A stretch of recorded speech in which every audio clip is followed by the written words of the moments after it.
Seorang Aremania atau fans dari Arema FC Muhammad Iqbal Maulana 17 tahun memberikan kesaksiannya yang sempat pingsan dan disandingkan dengan korban tewas akibat kerusuhan di Stadion Kanjuruhan Kamis 13 Oktober maksud kami. Iqbal itu menonton laga Arema FC versus Persebaya Surabaya di Tribun 13. Selesai pertandingan terjadi kericuhan hingga aparat meluncurkan gas air mata ke arah tribun. Ia langsung merasakan mata perih hingga dada sesak. Iqbal kemudian berusaha keluar dari kepulan asap putih yang menyelimutinya.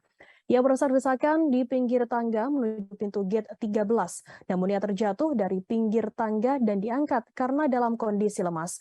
Tubuh Iqbal pun kemudian disandingkan dengan sejumlah korban Aremania korban tewas dalam kerusuhan tersebut. Iqbal masih dalam kondisi lemas, berupaya berdiri dan keluar dari stadion melalui tembok ventilasi gate 13 yang dijebol.